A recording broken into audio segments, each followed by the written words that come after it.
कि मनुखी जिंदगी तो लैके अंतरराष्ट्रीय पद्धर तक फैसले ही तो है ਜਿਹੜੇ ਦੁਨੀਆ ਨੂੰ ਘੁਮਾ ਰਹੇ ਨੇ ਚਾਰ ਚੁਫੇਰੇ। ਅਤੇ ਇਸੇ ਹੀ ਵਿੱਚ ਮੈਂ ਸੋਚਿਆ ਕਿ ਵੀ ਮੇਰਾ ਜੋ ਫੀਲਡ ਹੈਗਾ ਅਤੇ ਉਹਦੇ ਵਿੱਚ ਖਾਸ ਕਰਕੇ ਇੱਕ ਫੈਸਲਾਕੁਨ ਵਿਧੀ ਵੀ ਹੈ ਜਿਹੜੀ ਅਸੀਂ ਵਿਗਿਆਨਕ ਤੌਰ 'ਤੇ ਪੜ੍ਹਦੇ ਹਾਂ, ਅਤੇ ਹੋਰ ਵੀ ਜਿਹੜੇ ਸਿਧਾਂਤ ਹੈ ਉਹਨਾਂ ਬਾਰੇ ਅਸੀਂ ਦੇਖਦੇ ਹਾਂ ਕਿ ਅੰਤਰਰਾਸ਼ਟਰੀ ਪੱਧਰ 'ਤੇ ਫੈਸਲੇ ਕਿਵੇਂ ਲਏ ਜਾਂਦੇ ਨੇ। ਇਹ ਜਿਹੜੇ ਫੈਸਲੇ ਆ ਅੱਜ ਤੱਕ ਜਿਹੜੀ ਵੀ ਡਿਵੈਲਪਮੈਂਟ ਹੋਈ ਹੈ ਨਾ, ਮਨੁੱਖੀ ਡਿਵੈਲਪਮੈਂਟ ਸਾਰੀ ਫੈਸਲਿਆਂ 'ਤੇ ਹੀ ਨਿਰਭਰ ਹੈ, ਚਾਹੇ ਉਹ ਕਲਚਰਲ ਹੈ, ਸੋਸ਼ਲ ਹੈ, ਧਾਰਮਿਕ ਹੈ, ਰਾਜਨੀਤਿਕ ਹੈ। ਉਹ ਚਾਹੇ ਡਿਵੈਲਪਮੈਂਟ ਕਿਸੇ ਵੀ ਤਰ੍ਹਾਂ ਦੀ ਹੋਵੇ, ਉਹਨੂੰ ਅਸੀਂ ਇਹ ਨਹੀਂ ਕਹਿ ਸਕਦੇ ਕਿ ਉਹ ਵਧੀਆ ਜ਼ਿੰਦਗੀ ਲਈ ਹੋਈ ਹੈ ਜਾਂ ਘਟੀਆ ਜ਼ਿੰਦਗੀ ਲਈ ਹੋਈ ਹੈ, ਲੇਕਿਨ ਉਹ ਫੈਸਲਿਆਂ 'ਤੇ ਹੀ ਆਧਾਰਿਤ ਹੈ ਵੀ ਹਰ ਕਿਸੇ ਲੈਵਲ ਦੇ ਉੱਤੇ ਉਹ ਫੈਸਲੇ ਲਏ ਗਏ। ਅਤੇ ਉਹਨਾਂ ਫੈਸਲਿਆਂ ਦੇ ਉੱਤੇ ਜਿਸ ਤਰ੍ਹਾਂ ਅਸੀਂ ਕਹਿ ਦਿੰਦੇ ਹਾਂ ਕਿ ਲਮਹੋਂ ਨੇ ਖਤਾ ਕੀ ਥੀ ਸਦੀਆਂ ਨੇ ਸਜ਼ਾ ਪਾਈ, ਉਹ ਛੋਟੇ ਤੋਂ ਛੋਟੇ ਫੈਸਲੇ ਤੋਂ ਲੈ ਕੇ ਵੱਡੇ ਤੋਂ ਵੱਡੇ ਫੈਸਲੇ ਜਿਹੜੇ ਆ ਉਹ ਮਨੁੱਖੀ ਜ਼ਿੰਦਗੀ ਨੂੰ ਕਦੋਂ ਤੱਕ ਪ੍ਰਭਾਵਿਤ ਕਰਦੇ ਨੇ। ਉਹ ਚਾਹੇ ਸਾਡੇ ਪਰਿਵਾਰ 'ਚ ਹੋਵੇ, ਇੱਕ ਵਿਭਾਗ 'ਚ ਹੋਵੇ, ਯੂਨੀਵਰਸਿਟੀ ਲੈਵਲ 'ਤੇ ਹੋਵੇ, ਅਤੇ ਰਾਸ਼ਟਰੀ ਜਾਂ ਅੰਤਰਰਾਸ਼ਟਰੀ ਪੱਧਰ 'ਤੇ ਹੋਵੇ, ਉਨੇ ਹੀ ਜਿੰਨਾ ਲੈਵਲ ਵੱਧਦਾ ਜਾਂਦਾ ਉਨਾ ਹੀ ਉਹਦਾ ਜਿਹੜਾ ਪ੍ਰਭਾਵ ਹੈ ਉਹ ਵੱਧਦਾ ਜਾਂਦਾ ਹੈ। ਸੋ ਇਸ ਕਰਕੇ ਫੈਸਲੇ ਜਿਹੜੇ ਆ ਉਹ ਵਾਕਈ ਬੜਾ ਮੈਂ ਉਹਨਾਂ ਨੂੰ ਬਹੁਤ ਐਪਰੀਸ਼ੀਏਟ ਕਰੂੰਗੀ ਵੀ ਗੋਸ਼ ਸਭਾ ਨੇ ਬਹੁਤ ਹੀ ਜਿਹੜਾ ਇਹ ਟੌਪਿਕ ਲਿਆ, ਥੀਮ ਲਿਆ, ਬਹੁਤ ਹੀ ਇੰਪੋਰਟੈਂਟ ਹੈ। ਸ਼ੁਰੂ ਤੋਂ ਲੈ ਕੇ ਹੁਣ ਤੱਕ ਇਹ ਹਮੇਸ਼ਾ ਇੰਪੋਰਟੈਂਟ ਰਹੇ ਕਿ ਫੈਸਲੇ ਜਿਹੜੇ ਆ ਉਹ ਕਿਵੇਂ ਲਏ ਜਾਂਦੇ ਨੇ, ਖਾਸ ਕਰਕੇ ਰਾਜਨੀਤੀ ਦੇ ਪਰਸਪੈਕਟਿਵ ਤੋਂ। ਰਾਜਨੀਤੀ ਭਾਵੇਂ ਦੇਸ਼ ਦੇ ਪੱਧਰ 'ਤੇ ਹੈ ਜਾਂ ਅੰਤਰਰਾਸ਼ਟਰੀ ਪੱਧਰ ਦੇ ਉੱਤੇ ਹੈ, ਰਾਜਨੀਤੀ ਹੁੰਦੀ ਹੈ ਔਰ ਰਾਜਨੀਤੀ ਨੂੰ ਹਮੇਸ਼ਾ ਜਿਹੜਾ ਹੈ ਪਾਵਰ ਦੇ ਨਾਲ ਜੋੜਿਆ ਜਾਂਦਾ ਹੈ, ਕਿਉਂਕਿ ਰਾਜਨੀਤੀ ਪਾਵਰ ਦਾ ਹੀ ਇੱਕ ਕਨਸੈਪਟ ਹੈ। ਜਿੱਥੇ ਪਾਵਰ, ਜਿੱਥੇ ਰਾਜਨੀਤੀ ਹੈ ਉੱਥੇ ਪਾਵਰ ਹੈ, ਔਰ ਜਿੱਥੇ ਪਾਵਰ ਹੈ, ਸ਼ਕਤੀ ਹੈ, ਉੱਥੇ ਰਾਜਨੀਤੀ ਹੈ। ਸੋ ਇਹਦੇ ਨਾਲ ਜਿਹੜੇ ਅਸੀਂ ਜਦੋਂ ਦੇਖਦੇ ਹਾਂ ਅੰਤਰਰਾਸ਼ਟਰੀ ਰਾਜਨੀਤੀ ਨੂੰ ਪੜ੍ਹਦੇ ਹਾਂ ਤਾਂ ਉਹਦੇ ਵਿੱਚ ਕੁਛ ਸਿਧਾਂਤ ਨੇ ਜਿਹੜੇ ਆਪਣੇ ਆਪਣੇ ਪਰਪੱਖ ਤੋਂ ਦੱਸਦੇ ਨੇ। ਸਭ ਤੋਂ ਜਿਹੜਾ ਅੱਜ ਤੱਕ ਮਸ਼ਹੂਰ ਹੋਇਆ ਜਾਂ ਮੰਨਿਆ ਗਿਆ, ਭਾਵੇਂ ਉਹਦਾ ਬਹੁਤ ਜ਼ਿਆਦਾ ਕ੍ਰਿਟਿਸਿਜ਼ਮ ਵੀ ਹੋਇਆ, ਉਹ ਹੈਗਾ ਯਥਾਰਥਵਾਦ। ਅਤੇ ਯਥਾਰਥਵਾਦ ਜਿਹੜਾ ਹੈ ਉਹ ਵੀ ਵੈਸੇ ਤਾਂ ਸ਼ੁਰੂ ਤੋਂ ਹੀ ਜਦੋਂ ਤੋਂ ਜਿਹੜੀ ਸਾਡੀ ਸਿਵਲਾਈਜੇਸ਼ਨ ਚੱਲ ਰਹੀਆਂ ਨੇ ਉਦੋਂ ਤੋਂ ਲੈ ਕੇ ਹੀ ਇਹ ਕਿਸੇ ਨਾ ਕਿਸੇ ਪਰੰਪਰਾ ਦੇ ਵਿੱਚ ਮੌਜੂਦ ਰਿਹਾ। ਭਾਰਤੀ ਪਰੰਪਰਾ ਦੇ ਵਿੱਚ ਕਟੱਲਿਆ ਤੋਂ ਲੈ ਕੇ ਅਤੇ ਇਸ ਤਰ੍ਹਾਂ ਫਿਰ ਵੈਸਟਰਨ ਦੇ ਵਿੱਚ ਹੌਬਸ ਹੋ ਗਿਆ, ਮੈਕਾਵਲੀ ਹੋ ਗਿਆ, ਜਿਨ੍ਹਾਂ ਨੇ ਇਹ ਯਥਾਰਥਵਾਦ ਦੇ ਪਰਪੱਖ ਤੋਂ ਰਾਜਨੀਤੀ ਦਾ ਅਤੇ ਸੁਰੱਖਿਆ ਦਾ ਜਿਹੜਾ ਕਨਸੈਪਟ ਦਿੱਤਾ। ਤਾਂ ਇਹਦੇ ਵਿੱਚ ਜਦੋਂ 20ਵੀਂ ਸਦੀ ਦੇ ਵਿੱਚ 2 ਮਹਾਯੁੱਧ ਹੋਏ ਤਾਂ ਪਹਿਲੇ ਮਹਾਯੁੱਧ ਤੋਂ ਬਾਅਦ ਇਹ ਦੇਖਿਆ ਗਿਆ ਕਿ ਇੰਨਾ ਪੂਰਾ ਜਿਹੜੀ ਦੇਸ਼ ਜਿਹੜੇ ਹੈ ਆਪਸ ਦੇ ਵਿੱਚ ਲੜ ਰਹੇ ਨੇ। ਖਾਸ ਕਰਕੇ ਯੂਰਪ ਸੀ ਦੇਸ਼, ਤਾਂ ਉਹਨਾਂ ਦੇ ਨਾਲ ਹੀ ਸੀ ਨਾ, ਸਾਰਾ ਯੂਰਪ ਜਿਹੜਾ ਆਪਸ ਦੇ ਵਿੱਚ ਇੱਕ ਪਾਗਲਾਂ ਦੀ ਤਰ੍ਹਾਂ ਲੜਾਈ ਕੀਤੀ। ਔਰ ਪਹਿਲੇ ਵਿਸ਼ਵ ਯੁੱਧ ਤੋਂ ਬਾਅਦ ਇਹ ਫੈਸਲੇ ਹੋਏ ਕਿ ਅਸੀਂ ਜਿਹੜਾ ਉਹ ਯਥਾਰਥਵਾਦ ਦਾ ਜਿਹੜਾ ਇੱਕ ਕਨਸੈਪਟ ਨੂੰ ਲੈ ਕੇ ਜਿਹੜਾ ਸ਼ਕਤੀ ਸੰਤੁਲਨ ਦਾ ਪ੍ਰਗਟਾਅ ਹੈ ਉਹਦੇ ਵਿੱਚੋਂ ਆ ਰਿਹਾ, ਤਾਂ ਅਸੀਂ ਉਹਨੂੰ ਨਕਾਰ ਕੇ ਇਹ ਦੇਖੀਏ ਕਿ ਕੀ ਆਪਸੀ ਸਹਿਯੋਗ ਲੋਕਾਂ ਦੇ ਵਿੱਚ ਹੋ ਸਕਦਾ ਹੈ, ਦੇਸ਼ਾਂ ਦੇ ਵਿੱਚ ਹੋ ਸਕਦਾ ਹੈ, ਜਾਂ ਫਿਰ ਇੱਕ ਕਿਉਂਕਿ ਲੋਕ ਮਰ ਰਹੇ ਨੇ ਯੁੱਧ ਦੇ ਵਿੱਚ ਔਰ ਉਹਨਾਂ ਦੇ ਸਾਹਮਣੇ ਇਹੀ ਦੇਸ਼ ਜਿਹੜੇ ਆ ਪ੍ਰਗਟਾ ਕਰ ਰਹੇ ਆ ਕਿ ਨਹੀਂ ਅਸੀਂ ਜਿੱਤਣਾ ਹੈ, ਕਿਸੇ ਨਾ ਕਿਸੇ ਦੇ ਵਿੱਚ ਵਿਨਾਸ਼ ਚਾਹੇ ਜਿੰਨਾ ਮਰਜ਼ੀ ਹੋ ਜਾਵੇ। ਤਾਂ ਉਹਦੇ ਵਿੱਚ ਆਦਰਸ਼ਵਾਦ ਜਿਹੜਾ ਹੈ ਉਹਨੂੰ ਕਾਫੀ ਜਿਹੜਾ ਦਿੱਤਾ ਗਿਆ,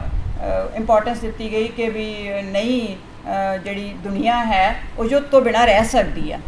ਯੁੱਧ ਤੋਂ ਬਚਿਆ ਜਾ ਸਕਦਾ ਹੈ। ਹੋਰ ਵੀ ਕਈ ਤਰੀਕੇ ਹੈ ਜਿਨ੍ਹਾਂ ਨਾਲ ਜਿਹੜੇ ਮਸਲੇ ਆ ਉਹ ਹੱਲ ਕੀਤੇ ਜਾ ਸਕਦੇ ਆ। ਉਹਦੇ ਨਾਲ ਕੁਛ ਟਾਈਮ ਚੱਲਿਆ, ਲੇਕਿਨ ਜਦੋਂ ਨਾਜ਼ੀ ਜਰਮਨੀ ਦਾ, ਹਿਟਲਰ ਦਾ ਟਾਈਮ ਆ ਜਾਂਦਾ ਹੈ, ਫਾਸ਼ਿਸਟ ਇਟਲੀ ਦਾ ਟਾਈਮ ਆ ਜਾਂਦਾ ਹੈ, ਤਾਂ ਉਹ ਉਸ ਆਦਰਸ਼ਵਾਦ ਨੂੰ ਤਾਂ ਬਹੁਤ ਦੂਰ ਛੱਡ ਜਾਂਦੇ ਨੇ। ਉਹ ਕਹਿੰਦੇ ਆ ਕਿ ਅਸੀਂ ਕੋਈ ਇਹ ਜੋ ਆਦਰਸ਼ਵਾਦ ਕਹਿੰਦਾ ਕਿ ਅੰਤਰਰਾਸ਼ਟਰੀ ਜਿਹੜੀਆਂ ਸਮੁਦਾਵਾਂ ਜਿਹੜੇ ਸੰਗਠਨ ਨੇ ਵੀ ਉਹ ਸ਼ਾਂਤੀ ਸਥਾਪਿਤ ਕਰ ਸਕਦੇ। ਕਹਿੰਦੇ ਅਸੀਂ ਕਿਸੇ ਇਸ ਚੀਜ਼ ਨੂੰ ਨਹੀਂ ਸਮਝਦੇ। ਹਿਟਲਰ ਦਾ ਜੋ ਸੀਗਾ ਜਿਹੜਾ ਯੁੱਧ ਹੈ ਇਹੀ ਜ਼ਿੰਦਗੀ ਹੈ, ਯੁੱਧ ਸਾਡੇ ਅੰਦਰ ਵੀ ਹੈ, ਯੁੱਧ ਸਾਡੇ ਬਾਹਰ ਵੀ ਹੈ, ਯੁੱਧ ਯੂਨੀਵਰਸਲ ਹੈ, ਵਿਆਪਕ ਹੈ। ਔਰ ਇਹ ਇਨਸਟਿੰਕਟ ਜਿਹੜੀ ਆਦਮੀ ਦੇ ਅੰਦਰ ਹੈ ਉਹ ਓਰੀਜਨਲ ਹੈ ਅਤੇ ਸੁਭਾਵਕ ਹੈ, ਔਰ ਉਹਨੂੰ ਅਸੀਂ ਨਕਾਰ ਨਹੀਂ ਸਕਦੇ। ਔਰ ਇਸ ਕਰਕੇ ਜਿਹੜਾ ਰੀਜ਼ਨ ਹੈ ਜਾਂ ਲੌਜਿਕ ਹੈ ਜਾਂ ਤੱਤ ਹੈ ਜੋ ਉਦਾਰਵਾਦ ਦਿੰਦਾ ਹੈ ਜਾਂ ਸੋਸ਼ਲਿਜ਼ਮ ਦਿੰਦਾ ਹੈ, ਉਹ ਜਿਹੜਾ ਹੈ ਉਹ ਬਨਾਵਟੀ ਹੈ।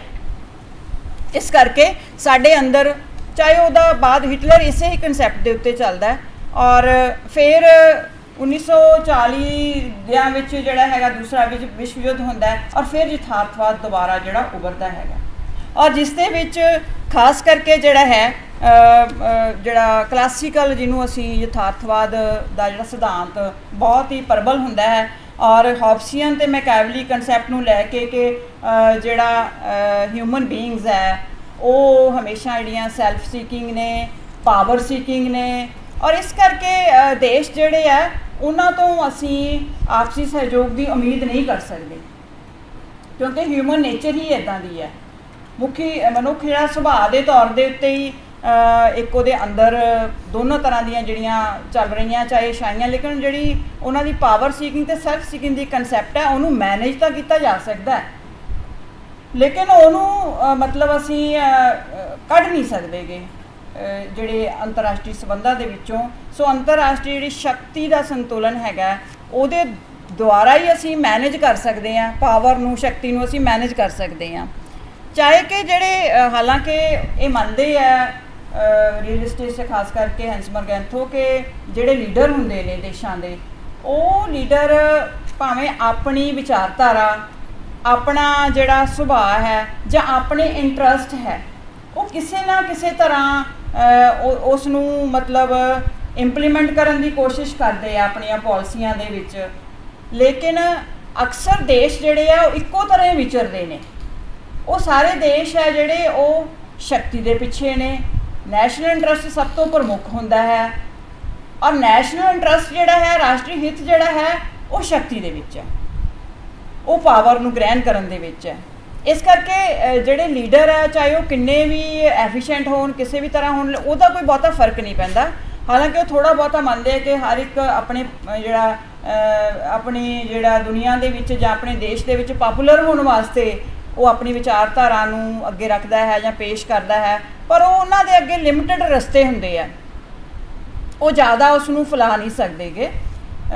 ਲੇਕਿਨ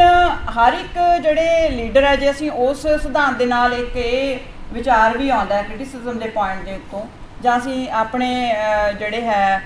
ਪ੍ਰਧਾਨ ਮੰਤਰੀ ਮੋਦੀ ਦੀ ਕਨਸੈਪਟ ਹੀ ਲੈ ਲੈਂਦੇ ਹਾਂ ਵੀ ਉਹ ਕਿਸ ਤਰ੍ਹਾਂ ਕਿ ਉਹ ਦੇਸ਼ਾਂ ਦੇ ਇਸ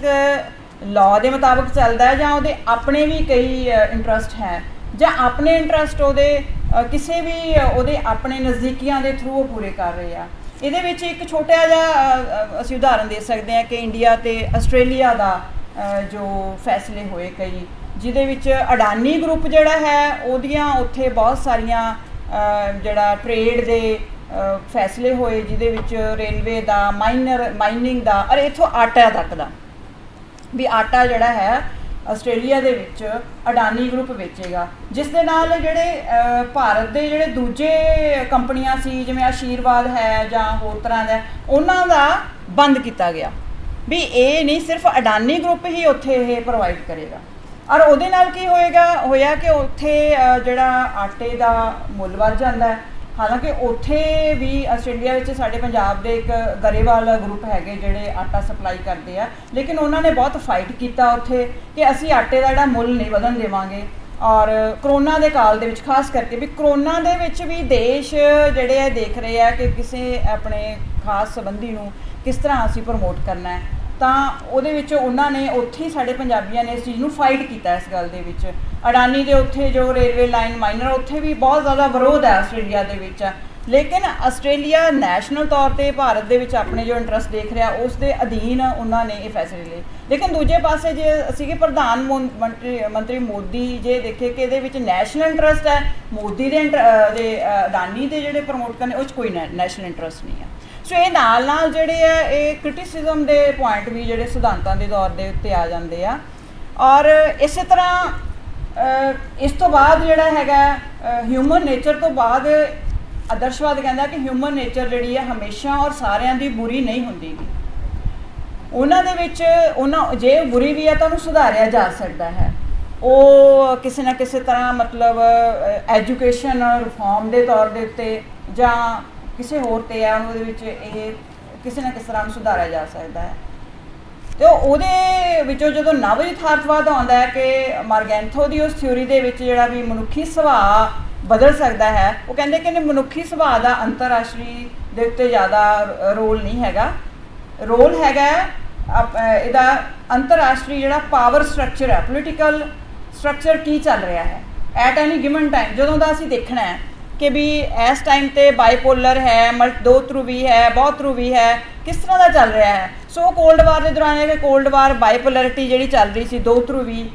ਸਿਸਟਮ ਚੱਲ ਰਿਹਾ ਸੀ, ਤਾਂ ਹਰ ਇੱਕ ਦੇਸ਼ ਨੇ ਜਦੋਂ ਪੋਲਿਸੀ ਬਣਾਉਣੀ ਹੈ, ਕੋਈ ਫੈਸਲਾ ਲੈਣਾ ਕਿਸੇ ਵੀ ਦੇਸ਼ ਦੇ ਨਾਲ ਆਪਣੇ ਸੰਬੰਧ ਬਣਾਉਣ ਦਾ, ਤਾਂ ਉਹ ਉਸ ਬਾਈਪੋਲਰਿਟੀ ਨੂੰ ਦੇਖੇਗਾ ਕਿ ਅਗਰ ਮੇਰੇ ਜਿਹੜੇ ਰਿਲੇਸ਼ਨ ਹੈ ਜੇ ਇਰਾਨ ਦੇ ਨਾਲ ਮੈਂ ਆਪਣੇ ਕੋਈ ਪਾਲਿਸੀ ਬਣਾਉਣੇ ਆ ਤਾਂ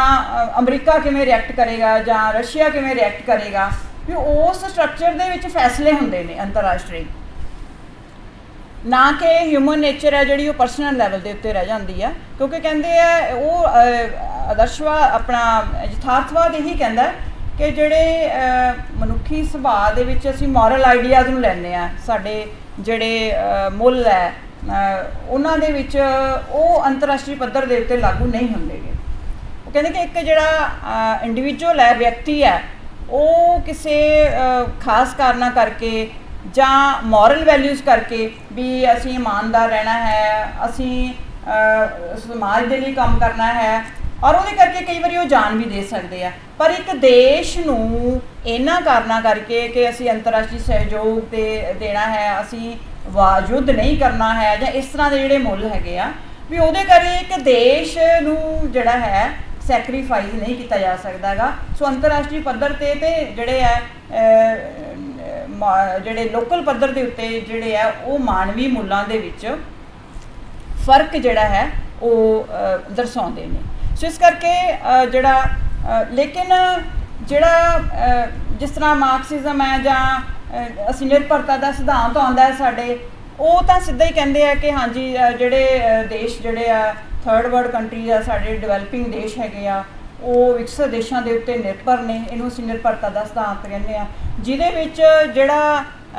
ਹਾਇਰਾਰਕੀ ਹੈ, ਹੈਜਮਨੀ ਹੈ ਉਹਨਾਂ ਦੇਸ਼ਾਂ ਦੀ, ਔਰ ਉਹ ਫੈਸਲੇ ਉਹ ਹੀ ਲੈਂਦੇ। ਕੋਰ ਜਿਹਨੂੰ ਅਸੀਂ ਕਹਿੰਦੇ ਸੈਂਟਰ ਹੈ, ਕੇਂਦਰ ਹੈ, ਉਹ ਕੇਂਦਰ ਨੇ, ਔਰ ਉਹ ਕੇਂਦਰ ਹੀ ਫੈਸਲੇ ਲੈਂਦਾ ਹੈ। ਅਸੀਂ ਪੈਰੀਫਰੀ ਦੇ ਵਿੱਚ ਹਾਂ, ਅਸੀਂ ਇੱਕ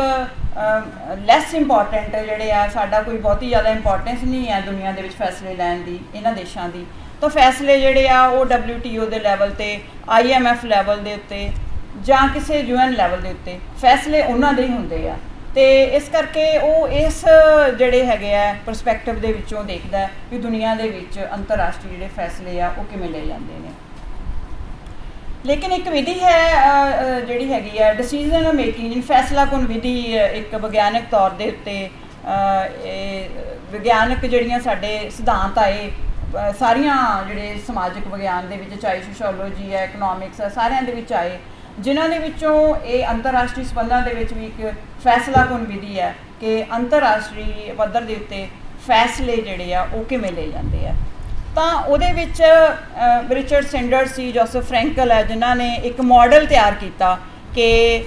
ਅੰਤਰਰਾਸ਼ਟਰੀ ਪੱਧਰ ਦੇ ਉੱਤੇ ਫੈਸਲੇ ਉਹਨਾਂ ਦੇ ਵਿੱਚ ਕਈ ਚੀਜ਼ਾਂ ਜਿਹੜੀਆਂ ਪ੍ਰਭਾਵਿਤ ਕੀਤੀਆਂ ਨੇ। ਔਰ ਉਹਨਾਂ ਦਾ ਪਹਿਲਾਂ ਇਹ ਸੀਗਾ ਕਿ ਦੇਸ਼ ਜਿਹੜੇ ਆ ਜਿਸ ਤਰ੍ਹਾਂ ਵੀ ਵਿਵਹਾਰ ਕਰ ਰਹੇ ਆ, ਕਿਉਂ ਕਰ ਰਹੇ ਆ। ਸਾਰੇ ਦੇਸ਼ ਜਿਹੜੇ ਆ ਉਹ ਮੁਕਾਬਲੇ 'ਤੇ ਨੇ, ਕੰਪੀਟੀਸ਼ਨ 'ਤੇ ਨੇ। ਜੋ ਯਥਾਰਥਵਾਦ ਕਹਿੰਦਾ ਕਿ ਮੁਕਾਬਲਾ ਕਿਉਂ ਹੈ, ਕਿਉਂਕਿ ਸਾਡੇ ਸੀਮਤ ਅੱਗੇ ਸੋਰਸ ਹੁੰਦੇ ਆ ਅਤੇ ਹਰ ਦੇਸ਼ ਚਾਹੁੰਦਾ ਕਿ ਮੈਂ ਵੱਧ ਤੋਂ ਵੱਧ ਉਹ ਅਚੀਵ ਕਰਾਂ, ਜਿਹਦੇ ਕਰਕੇ ਮੁਕਾਬਲਾ ਹੈ, ਜਿਹਦੇ ਕਰਕੇ ਜਿਹੜੀ ਹੈ ਪਾਵਰ ਦਾ ਇੱਕ ਡਿਸਪਲੇ ਹੈ। ਔਰ ਇਹ ਕਹਿੰਦੇ ਆ ਕਿ ਵੀ ਇੱਕ ਦੂਜੇ ਤੌਰ ਦੇ ਉੱਤੇ ਡਿਪਲੋਮੇਸੀ ਵੀ ਵਰਤੀ ਜਾ ਸਕਦੀ ਹੈ ਕਿ ਉਹਨੂੰ ਕਿਸ ਤਰ੍ਹਾਂ ਜਿਹੜਾ ਸੁਧਾਰਿਆ ਜਾ ਸਕਦਾ ਹੈ। ਔਰ ਫਿਰ ਅਸੀਂ ਉਹ ਦੇਖਦੇ ਕਿ ਜੇ ਦੇਸ਼ ਇਸ ਤਰ੍ਹਾਂ ਕਰਦੇ ਆ ਤਾਂ ਕਿਉਂ ਕਰਦੇ ਆ,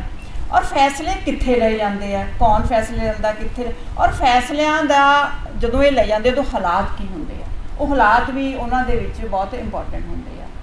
ਤਾਂ ਫੈਸਲਿਆਂ ਦੇ ਵਿੱਚ, ਅੰਤਰਰਾਸ਼ਟਰੀ ਫੈਸਲਿਆਂ ਦੇ ਵਿੱਚ ਉਹ ਕਹਿੰਦੇ ਹਰ ਇੱਕ ਦੇਸ਼ ਦਾ ਆਪਣਾ ਆਪਣਾ ਇੱਕ ਪ੍ਰਬੰਧ ਹੈ, ਉਹਨਾਂ ਦਾ ਅੰਦਰੂਨੀ ਵੀ ਹੈ ਅਤੇ ਉਹਨਾਂ ਦਾ ਬਾਹਰੀ ਵੀ ਹੈ, ਜਿਹਦੇ ਵਿੱਚ ਜੋਸਫ ਫਰੈਂਕਲ ਨੇ ਮਾਡਲ ਦਿੱਤਾ ਕਿ ਸਾਡੇ ਜਿਹੜੇ ਅੰਦਰੂਨੀ ਸੈਟਿੰਗ ਹੈ ਜਿਹੜੀ ਉਹ ਇੱਕ ਮੰਗਾਂ ਦੇ ਤੌਰ ਦੇ ਉੱਤੇ, ਡਿਮਾਂਡਸ ਦੇ ਤੌਰ ਦੇ ਉੱਤੇ ਫੈਸਲੇ ਲੈਣ ਵਾਲਿਆਂ ਕੋਲ ਆਉਂਦੀ ਹੈ, ਅਤੇ ਫਿਰ ਉਹਦੀ ਸਪੋਰਟ ਦੇ ਵਿੱਚ ਅੰਤਰਰਾਸ਼ਟਰੀ ਜਿਹੜੀ ਹੈ ਪਬਲਿਕ ਓਪੀਨੀਅਨ ਹੈ ਉਹ ਕਿੰਨੀ ਕੁ ਹੈ, ਇਹਨਾਂ ਨੂੰ ਦੇਖਿਆ ਜਾਂਦਾ ਹੈ। ਜਿਸ ਤਰ੍ਹਾਂ ਕਾਰਗਿਲ ਵਾਰ ਹੋਈ 1999 ਦੇ ਵਿੱਚ, ਤਾਂ ਉਦੋਂ ਪੂਰੇ ਭਾਰਤ ਦੇ ਵਿੱਚ ਮੈਜੋਰਿਟੀ ਦਾ, ਖਾਸ ਕਰਕੇ ਯੰਗਰ ਜਨਰੇਸ਼ਨ ਦਾ ਇੱਕ ਇਹ ਕਨਸੈਪਟ ਸੀਗਾ ਕਿ ਪਾਕਿਸਤਾਨ ਦੇ POK ਦੇ ਵਿੱਚ ਇੰਟਰਫੇਅਰ ਕੀਤਾ ਜਾਏ,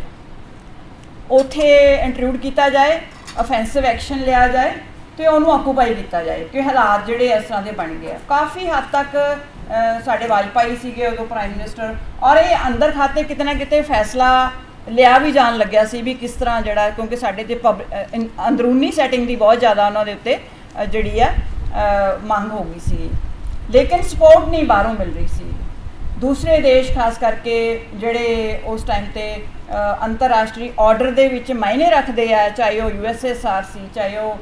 ਰਸ਼ੀਆ ਸੀ, ਚਾਹੇ ਉਹ ਅਮਰੀਕਾ ਸੀ ਜਾਂ ਯੂਰਪ ਦੇ ਦੇਸ਼ਾਂ, ਲੇਕਿਨ ਉਹਨਾਂ ਨੇ ਇਹਦੀ ਸਪੋਰਟ ਨਹੀਂ ਕੀਤੀ ਗਈ ਵੀ ਅਸੀਂ ਇਹਦੇ ਖਿਲਾਫ ਇਸ ਤਰ੍ਹਾਂ ਨਹੀਂ ਹੋ ਸਕਦਾ। ਸੋ ਇਹ ਮਾਡਲ ਇਹ ਦਿੰਦੇ ਆ ਕਿ ਜਿਹੜੇ ਅੰਤਰਰਾਸ਼ਟਰੀ ਫੈਸਲੇ ਲੈਣੇ ਆ ਉਹਦੇ ਵਿੱਚ ਅੰਤਰਰਾਸ਼ਟਰੀ ਪਬਲਿਕ ਓਪੀਨੀਅਨ ਵੀ ਅਤੇ ਰਾਸ਼ਟਰੀ ਪਬਲਿਕ ਓਪੀਨੀਅਨ ਵੀ ਉਹ ਬਹੁਤ ਜ਼ਿਆਦਾ ਜ਼ਰੂਰੀ ਹੈ। ਫਿਰ ਉਹ ਜਿਹੜੇ ਫੈਸਲੇ ਲੈ ਰਹੇ ਨੇ ਵਿਅਕਤੀ, ਉਹ ਜ਼ਰੂਰੀ ਨਹੀਂ ਆ ਪ੍ਰਾਈਮ ਮਿਨਿਸਟਰ ਹੀ ਹੋਵੇ, ਔਰ ਜ਼ਰੂਰੀ ਨਹੀਂ ਆ ਉਹ ਫੋਰਨ ਮਿਨਿਸਟਰ ਹੀ ਹੋਵੇ। ਟਾਈਮ ਟੂ ਟਾਈਮ ਵਕਤ ਦੇ ਤੌਰ ਦੇ ਉੱਤੇ ਕਈ ਵਾਰੀ ਅਡਹੌਕ ਕਾਇੰਡ 'ਤੇ ਕਮੇਟੀਆਂ ਬਣਾਈਆਂ ਜਾਂਦੀਆਂ ਨੇ, ਔਰ ਜਿਸ ਤਰ੍ਹਾਂ ਕਿਊਬਨ ਮਿਸਾਈਲ ਕ੍ਰਾਈਸ ਹੋਏ ਉਹਦੇ 1962 ਦੇ ਵਿੱਚ, ਜਾਂ ਵੀਅਤਨਾਮ ਵਾਰ ਹੋਈ, ਤਾਂ ਅਮਰੀਕਾ ਨੇ ਅਡਹੌਕ ਕਮੇਟੀਆਂ ਬਣਾਈਆਂ ਹੋਈਆਂ ਸੀ, ਫੈਸਲੇ ਡੇ ਟੂ ਡੇ ਜਿਹੜੇ ਫੈਸਲੇ ਲੈਣੇ ਆ, ਚਾਹੇ ਉਹਦੇ 'ਤੇ ਪ੍ਰੈਜ਼ੀਡੈਂਟ ਦੀ ਮੋਹਰ ਲੱਗਦੀ ਸੀ, ਪਰ ਪ੍ਰੈਜ਼ੀਡੈਂਟ ਆਲਮੋਸਟ ਉਹਨਾਂ ਨਾਲ ਸਹਿਮਤ ਹੁੰਦੇ ਸੀ ਵੀ ਇਹਨਾਂ ਨੇ ਸਾਰੇ ਕੈਲਕੂਲੇਟ ਕਰਕੇ ਹੀ ਫੈਸਲੇ ਲਏ ਹੋਣੇ ਆ। ਸੋ ਅਸੀਂ ਦੇਖਦੇ ਹਾਂ ਕਿ ਫੈਸਲੇ, ਕਹਿੰਦੇ ਕਿ ਫੈਸਲੇ ਲਏ ਕਿੱਥੇ ਜਾਂਦੇ ਆ, ਸਾਨੂੰ ਇਹ ਵੀ ਦੇਖਣਾ ਪਏਗਾ, ਔਰ ਜਿਹੜੇ ਫੈਸਲੇ ਲੈਂਦੇ ਨੇ ਉਹਨਾਂ ਦੀ ਪਰਸਨੈਲਿਟੀ ਕੀ ਆ। ਹੁਣ ਉਸ ਪਰਸਨੈਲਿਟੀ ਦੇ ਵਿੱਚ ਇੱਕ ਸਾਈਕੋਲੋਜੀ ਦੇ ਵਿੱਚ ਵੀ ਅਸੀਂ ਦੇਖਦੇ ਹਾਂ, ਮਨੋਵਿਗਿਆਨ ਤੌਰ 'ਤੇ ਵੀ ਇਹ ਵਿਧੀ ਜਦੋਂ ਅਪਲਾਈ ਹੁੰਦੀ ਆ ਕਿ ਜਿੰਨੇ ਵੀ ਜਿਹੜੇ ਵਿਅਕਤੀ ਨੇ ਜਾਂ ਫੈਸਲੇ ਲੈਣ ਜਿਨ੍ਹਾਂ ਦੇ ਵਿੱਚ ਇਹਨਾਂ ਦਾ ਰੋਲ ਹੁੰਦਾ ਹੈ, ਕੁਛ ਵਿਅਕਤੀ ਜਿਹੜੇ ਆ ਬਹੁਤ ਐਫੀਸ਼ੀਐਂਟ ਹੁੰਦੇ ਨੇ, ਕੁਛ ਵਿਅਕਤੀ ਜਿਹੜੇ ਆ ਬਹੁਤ ਬੋਲਡ ਹੁੰਦੇ ਨੇ ਔਰ ਵਿਜ਼ਨਰੀ ਵੀ ਹੁੰਦੇ ਨੇ, ਬਾਕੀ ਨਹੀਂ ਹੁੰਦੇ। ਇਹ ਫਰਕ ਅਕਸਰ ਪਾਇਆ ਜਾਂਦਾ ਹੈਗਾ, ਅਤੇ ਉਹਨਾਂ ਦਾ ਜਿਹੜਾ ਇਹ ਉਸ ਫਰਕ ਦਾ ਜਿਹੜਾ ਉਹ ਫੈਸਲਿਆਂ ਦੇ ਉੱਤੇ ਵੀ ਅਸਰ ਆ ਜਾਂਦਾ ਹੈ, ਕਿ ਉਹ ਪਰਸਨੈਲਿਟੀ ਜਿਹੜੀ ਹੈ ਉਹਨਾਂ ਦੀ ਬਚਪਨ ਤੋਂ ਲੈ ਕੇ, ਜਿਵੇਂ ਓਪਨਹਾਈਮਰ ਦੀ ਜਿਹੜੀ ਫਿਲਮ ਬਹੁਤ ਚੱਲ ਰਹੀ ਆ ਅੱਜ ਕੱਲ੍ਹ, ਬੰਬ ਜਿਹੜਾ ਬਣਾਇਆ ਸੀਗਾ ਉਹਨੇ, ਐਟਮ ਬੰਬ ਬਣਾਇਆ ਉਹਨੇ, ਤਾਂ ਉਹਦੇ ਵਿੱਚ ਹੁਣ ਆਮ ਹੀ ਇਹ ਆ ਰਿਹਾ ਕਾਫੀ ਕਿ ਵੀ ਉਹਦੀ ਸਾਈਕੋਲੋਜੀਕਲ ਸਟੱਡੀ ਜਿਹੜੀ ਆ ਕੀਤੀ ਗਈ ਵੀ ਉਹਨੇ ਇਹ ਫੈਸਲਾ ਕਿਉਂ ਲਿਆ ਗਿਆ ਐਟਮ ਬੰਬ ਦਾ, ਕਿਉਂਕਿ ਉਹ ਬਚਪਨ ਤੋਂ ਹੀ ਇੱਕ ਆਈਸੋਲੇਸ਼ਨ ਦੇ ਵਿੱਚ ਰਿਹਾ ਸੀਗਾ, ਉਹ ਰਹਿਣਾ ਹੀ ਚਾਹੁੰਦਾ ਹੁੰਦਾ ਸੀ ਆਈਸੋਲੇਸ਼ਨ ਦੇ ਵਿੱਚ। ਤਾਂ ਉਹਨੂੰ ਇਸ ਤਰ੍ਹਾਂ ਦਾ ਜਿਹੜਾ ਲੇਟਰ ਆਨ ਉਹਨੂੰ ਬਹੁਤ ਇਸ ਚੀਜ਼ ਦਾ ਅਹਿਸਾਸ ਹੋਇਆ ਜਦੋਂ ਉਹ ਹਾਇਰ ਸਟੱਡੀ ਦੇ ਵਿੱਚ ਜਾਂਦਾ ਹੈ, ਦੇਖਦਾ ਹੈ ਕਿ ਵੀ ਹੋਰ ਲੋਕ ਉਹਨਾਂ ਦੇ ਵਿੱਚ ਰਹਿ ਕੇ ਚੰਗਾ ਲੱਗਦਾ ਹੈ, ਉਹਨਾਂ ਵਿੱਚ ਰਹਿ ਕੇ ਵੀ ਸਾਡੇ ਉਹਨੂੰ ਲੈਂਦਾ ਸੀ ਕਿ ਮੈਂ ਜੋ ਹਾਂ ਮੈਂ ਹੀ ਹਾਂ, ਮੇਰੇ ਵਰਗਾ ਕੁਝ ਹੋਰ ਨਹੀਂ ਹੋ ਸਕਦਾ, ਇਸ ਕਰਕੇ ਮੈਨੂੰ ਕਿਸੇ ਦੀ ਲੋੜ ਨਹੀਂ ਆ। ਲੇਕਿਨ ਸਮਾਜ ਵਿੱਚ ਰਹਿਣ ਦੀ ਉਹਨੂੰ ਬਾਅਦ ਵਿੱਚ ਖਾਹਿਸ਼ਾਂ ਹੁੰਦੀਆਂ ਨੇ ਕਿ ਸਮਾਜ ਦੇ ਵਿੱਚ ਰਹਿ ਕੇ ਔਰ ਉਹਨਾਂ ਦੀ ਓਪੀਨੀਅਨ ਲੈਣਾ ਜਾਂ ਉਹਨਾਂ ਦੀ ਉੱਤੇ ਨਿਰਭਰ ਹੋਣਾ ਉਹ ਵੀ ਚੰਗਾ ਹੁੰਦਾ, ਔਰ ਅਲਟੀਮੇਟਲੀ ਉਹ ਸਾਡੇ ਦਿਮਾਗ ਦੇ ਲਈ, ਸਾਡੇ ਵਿਕਾਸ ਦੇ ਲਈ ਜ਼ਰੂਰੀ ਹੈ। ਓਪਨਹਾਈਮਰ ਨੇ ਵੀ ਇਹ ਲੇਟਰ ਔਨ ਜਿਹੜਾ ਦੇਖਿਆ। ਸੋ ਪਰਸਨੈਲਿਟੀ ਆਫ ਦਾ ਜਿਹੜਾ ਲੀਡਰਸ ਆ ਉਹ ਵੀ ਹੈ। ਸੋ ਇਸੇ ਤਰ੍ਹਾਂ ਜਿਹੜਾ ਉਸ ਦੇਸ਼ ਦਾ ਸਿਸਟਮ ਕੀ ਹੈ, ਡੈਮੋਕ੍ਰੇਟਿਕ ਹੈ। ਤਾਂ ਡੈਮੋਕ੍ਰੇਟਿਕ ਸਿਸਟਮ ਦੇ ਵਿੱਚ ਉਹ ਕਹਿੰਦੇ ਆ ਕਿ ਜਦੋਂ ਫੈਸਲੇ ਲੈਣ ਵਾਲਿਆਂ ਕੋਲੇ ਇਨਫੋਰਮੇਸ਼ਨ ਆਉਂਦੀ ਹੈ ਵੀ ਸਾਨੂੰ ਕਿਹੜੇ ਫੈਸਲੇ ਲੈਣੇ ਚਾਹੀਦੇ ਆ, ਉਹ ਇਨਫੋਰਮੇਸ਼ਨ ਜਿਹੜੀ ਆ ਉਹ ਕਿਸ ਤਰ੍ਹਾਂ ਦੀ ਹੈ, ਉਹ ਪਾਰਦਰਸ਼ੀ ਹੈ, ਡੈਮੋਕ੍ਰੇਟਿਕ ਹੈ, ਉਹ ਓਪਨ ਹੈ ਵੀ ਉਹਨਾਂ ਲੋਕਾਂ ਦੀਆਂ ਜਿਹੜੀਆਂ ਡਿਮਾਂਡਸ ਨੇ, ਕੀ ਚਾਹੁੰਦੇ ਨੇ, ਉਹ ਡਾਇਰੈਕਟ ਆ ਰਹੀਆਂ ਉਹਨਾਂ ਦੇ ਕੋਲੇ, ਜਾਂ ਉਹ ਰਿਸਟ੍ਰਿਕਟਡ ਹੈ, ਉਹ ਕਿਸੇ ਗਰੁੱਪ ਦਾ, ਧਰਮ ਦਾ, ਸਮੂਹ ਦਾ, ਉਹਨੂੰ ਰਿਸਟ੍ਰਿਕਟ ਕਰਕੇ ਜਿਹੜੇ ਆਪਣੇ ਅਕੋਰਡਿੰਗਲੀ ਉਹ ਇਨਫੋਰਮੇਸ਼ਨ ਲੈਣਾ ਚਾਹੁੰਦੇ ਆ ਜਾਂ ਭੇਜ ਦਿੱਤੀ ਜਾਂਦੀ। ਇਸ ਚੀਜ਼ 'ਤੇ ਵੀ ਜਿਹੜਾ ਹੈ ਬਹੁਤ। ਫਿਰ ਉਹ ਦੇਸ਼ ਦੇ ਲੋਕ ਸੈਕੂਲਰ ਨੇ, ਧਾਰਮਿਕ ਨੇ, ਕਿਸ ਤਰ੍ਹਾਂ ਨੇ, ਉਹਨਾਂ ਮੰਗਾਂ ਤੇ ਉਹਨਾਂ ਫੈਸਲਿਆਂ ਤੇ ਉਹ ਵੀ ਇੱਕ ਆਧਾਰ ਬਣਦਾ ਹੈ। ਇਸ ਕਰਕੇ ਜਦੋਂ ਸਪੋਰਟ ਸਿਸਟਮ ਆਉਂਦਾ ਤੇ ਅੰਤਰਰਾਸ਼ਟਰੀ ਪੱਧਰ ਦੇ ਉੱਤੇ ਕਹਿੰਦੇ ਆ ਕਿ ਦੇਸ਼ਾਂ ਦੇ ਵਿੱਚ ਸਰਕਾਰਾਂ ਕਿੱਦਾਂ ਦੀਆਂ ਚੱਲ ਰਹੀਆਂ ਨੇ, ਡੈਮੋਕ੍ਰੇਟਿਕ ਹੈ, ਡਿਕਟੇਟਰਸ਼ਿਪ ਹੈ, ਕਿਸ ਤਰ੍ਹਾਂ ਦੀਆਂ ਸਰਕਾਰਾਂ ਚੱਲ ਰਹੀਆਂ ਨੇ ਦੇਸ਼ਾਂ ਦੇ ਵਿੱਚ, ਜਿਸ ਕਰਕੇ ਜਿਹੜਾ ਹੈ ਉਹਨਾਂ ਦਾ ਉਸ ਤਰ੍ਹਾਂ ਦੀ ਸਪੋਰਟ ਜਿਹੜੀ ਹੈ ਕੀਤੀ ਜਾਏਗੀ। ਇੱਕ ਡਿਕਟੇਟਰਸ਼ਿਪ ਹੈ, ਮਿਲਟਰੀ ਹੈ, ਉਹ ਹਮੇਸ਼ਾ ਡਿਕਟੇਟਰਸ਼ਿਪ ਰਾਜ ਨੂੰ, ਉਸ ਦੀ ਗਵਰਨਮੈਂਟ ਨੂੰ ਸਪੋਰਟ ਕਰੇਗੀ। ਇੱਕ ਡੈਮੋਕ੍ਰੇਸੀ ਹੈ, ਚਾਹੇ ਡੈਮੋਕ੍ਰੇਸੀ ਕਿਸ ਤਰ੍ਹਾਂ ਦੀ ਹੋਏ ਇੱਕ ਅਲੱਗ ਸਵਾਲ ਹੈ, ਤਾਂ ਉਹ ਉੱਥੋਂ ਦੀਆਂ ਜਿਹੜੀਆਂ, ਚਾਹੇ ਅਮਰੀਕਾ ਡੈਮੋਕ੍ਰੇਸੀ ਹੈ ਉਹ ਡਿਕਟੇਟਰਸ਼ਿਪ ਨੂੰ ਸਪੋਰਟ ਕਰਦੇ ਰਹੇ, ਉਹ ਵੀ ਸਾਰੀਆਂ ਚੀਜ਼ਾਂ ਹੈਗੀਆਂ ਨੇ ਵੀ ਉਹਨਾਂ ਨੇ ਆਪਣੇ ਹਿੱਤ ਦੇ ਲਈ ਡੈਮੋਕ੍ਰੇਸੀ ਲੋਕਤੰਤਰ ਨੂੰ ਸਪੋਰਟ ਕਰਨ ਦੀ ਜਗ੍ਹਾ ਉਹਨਾਂ ਨੇ ਦੂਸਰੇ ਜਿਹੜੇ ਜਿੱਥੇ ਭਾਵੇਂ ਡਿਕਟੇਟਰਸ਼ਿਪ ਸੀਗੀਆਂ ਜਾਂ ਹੋਰ ਸਟੈਬਲਿਸ਼ ਹੋਏ ਉੱਥੇ ਉਹਨਾਂ ਨੇ ਸਪੋਰਟ ਕੀਤੀ ਕਿ ਸਾਡਾ ਹਿੱਤ ਜਿਹੜਾ ਪੂਰਾ ਹੁੰਦਾ ਜਾਵੇ। ਬਰਮਾ ਦੀ ਐਗਜ਼ਾਮਪਲ ਸਾਡੇ ਸਾਹਮਣੇ ਆ ਵੀ ਚੀਨ ਉਹਨੂੰ ਬਹੁਤ ਜ਼ਿਆਦਾ ਸਪੋਰਟ ਕਰ ਰਿਹਾ ਹੈ, ਰੋਹਿੰਗਿਆ ਕਮਿਊਨਿਟੀ ਸਾਡੇ ਉਹਦਾ ਜੋ ਹਾਲ ਹੋ ਰਿਹਾ ਹੈ, ਔਰ ਉੱਥੇ ਵੀ ਜਿਹੜਾ ਹੈ ਕਿ ਮੈਜੋਰਿਟੀ ਬੁੱਧਿਸਟਸ ਨੇ, ਔਰ ਉਹਦੇ ਨਾਲ ਜਿਹੜੀ ਹੈ ਬਹੁਤ ਹੀ ਜਿਹੜੇ ਬੰਗਾਲੀ ਇਹ ਬੰਗਲਾਦੇਸ਼ ਦੇ ਮੁਸਲਿਮਸ ਨੇ, ਉਹਦੇ ਵਿੱਚ ਭਾਰਤ ਵੀ ਚੁੱਪ ਹੈ, ਚਾਈਨਾ ਉਹਦੀ ਸਪੋਰਟ ਕਰ ਰਿਹਾ, ਭਾਰਤ ਇਸ ਕਰਕੇ ਚੁੱਪ ਹੈ। ਇੱਕ ਤਾਂ ਉਹਨੂੰ ਇਹ ਹੈ ਕਿ ਵੀ ਚਾਈਨਾ ਦਾ ਇਨਫਲੂਐਂਸ ਉੱਥੇ ਜ਼ਿਆਦਾ ਹੋ ਜਾਏਗਾ, ਦੂਸਰਾ ਇਹਨਾਂ ਨੂੰ ਇਹ ਹੈ ਕਿ ਮੈਜੋਰਿਟੀ ਜਿਹੜੇ ਬੁੱਧਿਸਟਸ ਨੇ ਕਿਤੇ ਨਾ ਕਿਤੇ ਆਪਣੇ ਨਾਲ ਇਹ ਜੋੜਦੇ ਨੇ ਤੇ ਉਹ ਬਾਕੀ ਜਿਹੜੀ ਮੁਸਲਿਮ ਕਮਿਊਨਿਟੀ ਹੈ। ਅੰਤਰਰਾਸ਼ਟਰੀ ਪੱਧਰ 'ਤੇ ਵੀ ਰੋਹਿੰਗਿਆ ਔਰ ਰਿਫਿਊਜੀ ਦਾ ਉਹਨਾਂ ਧਿਆਨ ਉਹਨਾਂ ਦਾ ਨਹੀਂ ਲਿਆ ਗਿਆ, ਚਾਹੇ ਕਿਉਂਕਿ ਸੂ ਕੀ ਵੀ ਉੱਥੇ ਇੰਨਾ ਜ਼ਿਆਦਾ ਉਹਨਾਂ ਦਾ ਸਪੋਰਟ ਨਹੀਂ ਕਰ ਸਕੀ। ਸੋ ਇਹ ਮਜਬੂਰੀਆਂ ਜਿਹੜੀਆਂ ਫੈਸਲੇ ਲੈਣ ਦੇ ਵਿੱਚ ਅੰਤਰਰਾਸ਼ਟਰੀ ਪੱਧਰ 'ਤੇ ਬਹੁਤ ਤਰ੍ਹਾਂ ਦੀਆਂ ਕੀਤੀਆਂ ਜਾਂਦੀਆਂ ਕਿ ਜਿਹਦੇ ਵਿੱਚ ਜਿਹੜਾ ਉਹਦਾ ਲੀਡਰ ਦਾ ਆਪਣਾ ਜਿਹੜਾ ਪਰਸਪੈਕਟਿਵ ਹੈ ਜਾਂ ਆਪਣਾ ਜਿਹੜਾ ਉਹਦਾ ਵਿਚਾਰਧਾਰਾ ਹੈ ਜਾਂ ਉਹ ਆਪਣੀ ਉਹਦੀ ਜਿਹੜੀ ਵਿਜ਼ਨ ਹੈ ਉਹਨੂੰ ਇੰਪਲੀਮੈਂਟ ਕਰਨ ਦੇ ਵਿੱਚ ਉਹਨੂੰ ਬਹੁਤ ਸਾਰੀਆਂ ਦਿੱਕਤਾਂ ਦਾ ਸਾਹਮਣਾ ਕਰਨਾ ਹੈ। ਤਾਂ ਫੈਸਲੇ ਜਿਹੜੇ ਆ ਉਹਨਾਂ ਸੀਮਿਤ ਸਾਧਨਾਂ ਦੇ ਵਿੱਚ ਉਹ ਫੈਸਲੇ ਉਹਨਾਂ ਤੋਂ ਲਏ ਜਾਂਦੇ ਨੇ। ਇਸ ਤਰ੍ਹਾਂ ਹੀ ਚਾਹੇ ਉਹ ਦੇਸ਼ ਦੀ ਰਾਜਨੀਤੀ ਹੈ, ਚਾਹੇ ਉਹ ਸਟੇਟ ਦੀ ਰਾਜਨੀਤੀ, ਉੱਥੇ ਵੀ ਉਹਨਾਂ ਅੱਗੇ ਸੀਮਤ ਹੀ ਹੁੰਦੇ ਕਿ ਸਾਡਾ ਲਾਸ ਕਿੱਥੇ ਹੈ, ਕਿਉਂਕਿ ਹਰ ਇੱਕ ਵਿਅਕਤੀ ਅਗਰ ਤਾਂ ਉਹ ਜਨਤਾ ਦਾ, ਲੋਕਾਂ ਦਾ ਦੇਖਦੇ ਆ ਕਿ ਉਹਨਾਂ ਦਾ ਫਾਇਦਾ ਹੈ ਤਾਂ ਉਹ ਆਪਣੇ ਆਪ ਫੈਸਲੇ ਸਹੀ ਲਏ ਜਾ ਸਕਦੇ। ਜਦੋਂ ਉਹ ਦੇਖਦੇ ਆ ਕਿ ਸਾਡੀ ਪਾਰਟੀ, ਮੇਰਾ ਇੰਡੀਵਿਜੂਅਲ ਫਾਇਦਾ ਕਿੱਥੇ ਆ, ਤਾਂ ਉੱਥੇ ਜਿਹੜੇ ਆ ਫੈਸਲਾਂ ਦੇ ਸੀਮਤ ਸਾਧਨ ਹੋ ਜਾਂਦੇ ਨੇ। ਤਾਂ ਇਹ ਇੱਕ ਅਲੱਗ ਜਿਹੜਾ ਸਟਰਕਚਰ ਹੈਗਾ ਸਟੇਟ ਦਾ, ਜਿਹੜੀ ਮਾਡਰਨ ਸਟੇਟ ਆਈ ਆ, ਅਸੀਂ ਉਸ ਚੀਜ਼ ਨੂੰ ਕਿ ਵੀ ਇਹ ਬਹੁਤ ਵਧੀਆ ਸਟਰਕਚਰ ਸਾਡੇ ਸਾਹਮਣੇ ਆਇਆ, ਹੋਰ ਵੀ ਉਹਦੇ ਬਹੁਤ ਸਾਰੇ ਰੂਪ ਹੋ ਸਕਦੇ ਆ, ਪਰ ਜਿਹੜੇ ਇਸ ਟਾਈਮ 'ਤੇ ਅਸੀਂ ਦੇਖਦੇ ਹਾਂ ਉਹਨਾਂ ਵਿੱਚ ਜਿਹੜੇ ਫੈਸਲਿਆਂ ਦੀ ਪਰੰਪਰਾ ਹੈ ਅੰਤਰਰਾਸ਼ਟਰੀ ਪੱਧਰ 'ਤੇ, ਉਹਦੇ ਵਿੱਚ ਕਈ ਤਰ੍ਹਾਂ ਦੇ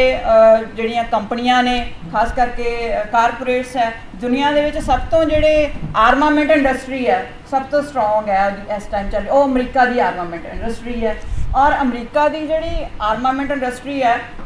ਉਹ ਅਮਰੀਕਾ ਦੀ ਸਰਕਾਰ ਦੇ ਉੱਤੇ ਬਹੁਤ ਜ਼ਿਆਦਾ ਹਾਵੀ ਹੈ। ਅਮਰੀਕਾ ਦੇ ਵਿੱਚ ਹੀ ਉਹ ਆਪਣੇ ਜਿਹੜੇ ਟੀਨੇਜ ਬੱਚੇ ਹੈ, 17 ਸਾਲ 16 ਸਾਲ ਦੇ ਬੱਚਿਆਂ ਨੂੰ ਉਹ ਹਥਿਆਰ ਵੇਚਣ ਤੋਂ ਸਰਕਾਰ ਉਹਨਾਂ ਨੂੰ ਰੋਕ ਨਹੀਂ ਸਕਦੀ ਗੀ। ਮਾਰਕੀਟ ਦੇ ਵਿੱਚ ਹਥਿਆਰ ਅਵੇਲੇਬਲ ਨੇ, ਉਹ ਖਰੀਦ ਸਕਦੇ ਆ। ਉਹ ਇੰਨੀ ਮਾਫੀਆ ਇੰਨਾ ਸਟਰੋਂਗ ਹੈ ਵੀ ਸਰਕਾਰ ਉਹਨਾਂ ਦੇ ਕੰਟਰੋਲ ਦੇ ਵਿੱਚ ਹੈ। ਕੁਛ ਕੁ ਅਸੀਂ ਜਿਵੇਂ ਡਾਕੂਮੈਂਟਰੀਜ਼ ਇੰਟਰਨੈਸ਼ਨਲ ਕਾਨਫਰੰਸਿਸ ਦੇ ਵਿੱਚ ਦੇਖੀਆਂ, ਨਿਊਯਾਰਕ ਟਾਈਮਸ ਦੇ ਜਿਹੜੇ ਐਡੀਟਰਸ ਨੇ ਇੱਕ ਡਾਕੂਮੈਂਟਰੀ ਬਣਾਈ ਹੋਈ ਸੀ, ਔਰ ਜਿਹਦੇ ਵਿੱਚ ਇੱਕ ਜਿਹੜਾ ਆਰਮ ਸੈਲਿੰਗ ਏਜੰਟ ਹੈ ਉਹਦੇ 'ਤੇ ਓਰੀਜਨਲ ਡਾਕੂਮੈਂਟਰੀ ਉਹਦੇ ਵਿੱਚ ਆ ਦਿੱਤੇ ਵੀ ਤੁਸੀਂ ਜਦੋਂ ਆਰਮਾਮੈਂਟਸ ਵੇਚਦੇ ਹੋ ਕਿਸ ਤਰ੍ਹਾਂ ਤੂੰ ਇਹਨੂੰ ਕਹਿੰਦਾ ਕਿ ਇਹ ਇੱਕ ਫੈਂਟੈਸੀ ਹੈ। ਮੇਰੇ ਤਾਂ ਆਪਣਾ ਇੱਕ ਇੰਟਰਸਟ ਹੈਗਾ ਕਿ ਮੇਰੇ ਲਈ ਇੱਕ ਗਲੈਮਰ ਹੈ ਕਿ ਆਰਮਾਮੈਂਟਸ ਨਵੇਂ ਲੈਣੇ, ਹਥਿਆਰ ਲੈਣੇ, ਔਰ ਉਹ ਕਿਸ ਤਰ੍ਹਾਂ ਚੱਲਦੇ ਆ, ਕਿੰਨੀ ਮਾਰ ਕਰਦੇ ਆ, ਕਿੰਨਾ ਡਿਸਟਰਕਸ਼ਨ, ਮੇਰੇ ਲਈ ਤਾਂ ਇੱਕ ਇਹ ਹੈ। ਮੈਂ ਇਸ ਕਰਕੇ ਉਹਦੇ ਵਿੱਚ ਕਰ ਰਿਹਾ ਸੀ। ਉਹਦੇ ਵਿੱਚ ਉਹਦੀ ਫੈਮਿਲੀ ਲਾਈਫ, ਉਹਦੀ ਵਾਈਫ ਜਿਹੜੀ ਸੀ ਉਹ ਅਲੱਗ ਹੋ ਗਏ ਜਦੋਂ ਉਹਨਾਂ ਨੂੰ ਪਤਾ ਲੱਗਾ ਇਹ ਇਸ ਤਰ੍ਹਾਂ ਦੇ ਕੰਮ ਕਰ, ਲੇਕਿਨ ਉਹਨੇ ਇਹ ਦੱਸਿਆ ਕਿ ਅਮਰੀਕਾ ਦੇ ਪ੍ਰੈਜ਼ੀਡੈਂਟ, ਵਾਈਸ ਪ੍ਰੈਜ਼ੀਡੈਂਟ ਤੇ ਤੋਂ ਲੈ ਕੇ ਮੈਂ ਸਾਰਿਆਂ ਨਾਲ ਡੀਲ ਕੀਤਾ, ਮੈਂ ਸਾਰਿਆਂ ਨੂੰ ਕਰਪਟ ਕੀਤਾ, ਮੈਂ ਸਾਰਿਆਂ ਨੂੰ ਪੈਸੇ ਦਿੱਤੇ ਆ, ਸਪਲਾਈ ਕੀਤੇ ਆ, ਔਰ ਮੈਂ ਅੰਤਰਰਾਸ਼ਟਰੀ ਅਰਬ ਦੇਸ਼ਾਂ ਦੇ ਵਿੱਚ ਫਲਾਣੇ ਬੰਦੇ ਮਰਵਾਏ ਨੇ, ਫਲਾਣੀਆਂ ਯੁੱਧ ਕਰਵਾਏ ਨੇ ਅਸੀਂ, ਉਹ ਅਮਰੀਕਾ ਦੀ ਸਰਕਾਰ ਦੀ ਸਹਿਮਤੀ ਦੇ ਨਾਲ। ਮਤਲਬ ਇਹ ਅੰਦਰ ਖਾਤੇ ਦਾ ਜਿਹੜਾ ਕਾਰਪੋਰੇਟਸ ਦਾ ਚੱਲ ਰਿਹਾ ਹੈ, ਚਾਹੇ ਉਸ ਤੋਂ ਬਾਅਦ ਫਾਰਮੇਸੀ ਆ ਜਾਂਦੀ, ਕੁਝ ਵੀ ਆ ਜਾਂਦੀ ਹੈ। ਸੋ ਇਹ ਇਸ ਤਰ੍ਹਾਂ ਦਾ ਜਿਹੜੇ ਸਰਕਾਰਾਂ ਨੇ, ਉਹ ਸਰਕਾਰਾਂ ਲੋਕਾਂ ਲਈ ਨਹੀਂ ਹੈ, ਉਹ ਕੰਪਨੀਆਂ ਦੇ ਦੁਆਰਾ ਉਹ ਜਿਹੜਾ ਵਰਤਾਰਾ ਵੱਧ ਰਿਹਾ, ਭਾਰਤ 'ਚ ਵੀ ਬਹੁਤ ਜ਼ਿਆਦਾ ਵੱਧ ਚੁੱਕਿਆ, ਕੰਪਨੀਆਂ ਚਲਾ ਰਹੀਆਂ ਨੇ, ਕਿਸ ਤਰ੍ਹਾਂ ਚਲਾ ਰਹੀਆਂ ਨੇ। ਸੋ ਮੇਰਾ ਸਿਰਫ ਇੰਨਾ ਕੁ ਸੀ ਕਿ ਮੈਂ ਇਸ ਪਰਸਪੈਕਟਿਵ ਤੋਂ ਜਿਹੜੇ ਅੰਤਰਰਾਸ਼ਟਰੀ ਪੱਧਰ ਦੇ ਉੱਤੇ ਫੈਸਲਿਆਂ ਬਾਰੇ ਜਾਣਕਾਰੀ ਦੇਵਾਂ। ਧੰਨਵਾਦ।